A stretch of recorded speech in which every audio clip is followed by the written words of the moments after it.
Hi friends, welcome to Hema cooking blogs అండి. నేనైతే ఇవాళ సగ్గుబియ్యం వడలు అయితే చేసి చూపించబోతున్నాను. మరి వీడియో ఎక్కడ కూడా స్కిప్ చేయకుండా ఎండింగ్ వరకు చూసేసేయండి. మరి ప్రాసెస్లోకి అయితే వెళ్ళిపోదాం. ఎలా చేయాలో చూసేద్దామా. ముందుగా ఒక బౌల్ తీసుకొని 1.5 గ్లాస్ అయితే సగ్గుబియ్యం అయితే యాడ్ చేసుకుందామండి. ఆ తర్వాత దాంట్లో ఒక 2 గంటల పెరుగు అయితే యాడ్ చేసేసుకుందాము. సో ఇది మజ్జిగలోనే నానబెట్టుకోవాలండి. మనం వడలు తినేటప్పుడు చాలా పుల్లగా చాలా టేస్టీగా ఉంటాయి. సో వాటర్లో నానబెట్టుకోవడం కంటే మజ్జిగలో నానబెట్టుకుంటే చాలా టేస్టీగా ఉంటాయి. సో మన హెల్త్కి కూడా చాలా చలవ చేస్తుంది. సగ్గుబియ్యం అనేది హెల్త్కి కూడా చాలా మంచిది కదా. సో ఇలా వాటర్ అయితే ఒక 2 గ్లాసెస్ 2 ఆర్ 3 గ్లాసెస్ యాడ్ చేసేసుకొని 3 ఆర్ 4 అవర్స్ అయితే మనం పక్కనైతే సోక్ చేసి పెట్టుకోవాలండి. సో పక్కన పెట్టేసుకుందాము. చూడండి, ఈ విధంగా మంచిగా కలుపుకోవాలి. కలుపుకొని ఒక మూత అయితే పెట్టేసి పక్కన 3 ఆర్ 4 అవర్స్ 5 అవర్స్ నానితే ఇంకా చాలా బాగుంటాయి. సో 3 ఆర్ 4 అవర్స్ అయితే కంపల్సరీ నానబెట్టేసుకోవాలి. చూడండి, ఇప్పుడైతే మూత పెట్టేసి పక్కన పెట్టేసుకున్నాం కదా. ఆ తర్వాత చూద్దామా.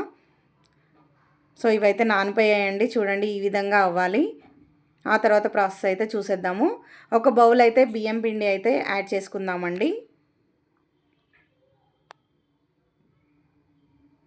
సో ఈవినింగ్ స్నాక్స్లా అండ్ మార్నింగ్ టిఫిన్లా చాలా బాగుంటాయి. ఒక 2 స్పూన్స్ అయితే జీలకర్ర యాడ్ చేసుకోవాలి. కాస్త జీలకర్ర ఎక్కువగా యాడ్ చేసుకుంటే చాలా టేస్టీగా ఉంటుంది. అలాగే ఒక 4-5 పచ్చిమిర్చి సన్నగా చాప్ చేసినవి అయితే యాడ్ చేసుకుందాము. ఒక 2 ఆనియన్స్ చాప్ చేసినవి అయితే వేసుకుందాము, సన్నగా చాప్ చేసినవి. అల్లం తురుము, 1 ఇంచు అల్లం తురుము అయితే వేసేసుకుందాము. ముందుగా నీట్గా వాష్ చేసిన కరివేపాకు అయితే వేసేసుకుందాము. ఆ తర్వాత కొత్తిమీర అయితే ఒక పిరికెడ అయితే వేసేసుకుందాము.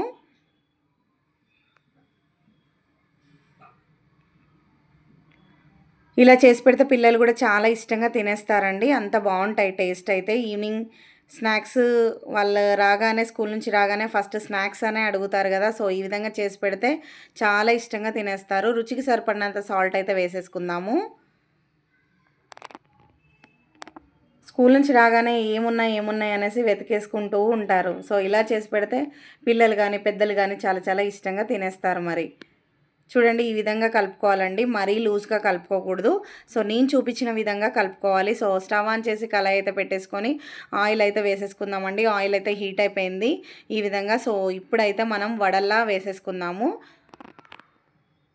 చూడండి, ఈ విధంగా వేసుకోవాలి. మరీ లూజ్గా కలుపుకుంటే మనకంతా స్ప్రెడ్ అయ్యే ఛాన్స్ ఉంటుంది సగ్గుబియ్యం అనేవి.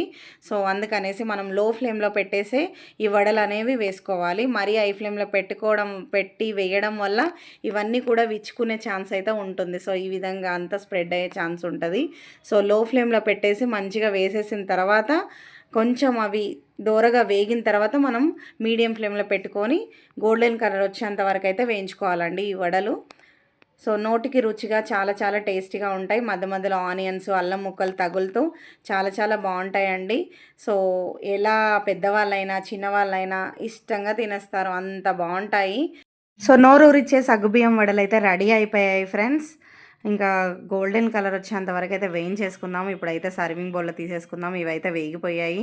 సర్వింగ్ బౌల్లో తీసుకొని సర్వ్ చేసుకోవడమే. ఎంతో రుచికరమైన వడలు అయితే రెడీ అయిపోయాయి. సో నా వీడియో మీకు నచ్చినట్టయితే లైక్ చేయండి, షేర్ చేయండి, సబ్స్క్రైబ్ చేసుకోండి నా ఛానల్ని.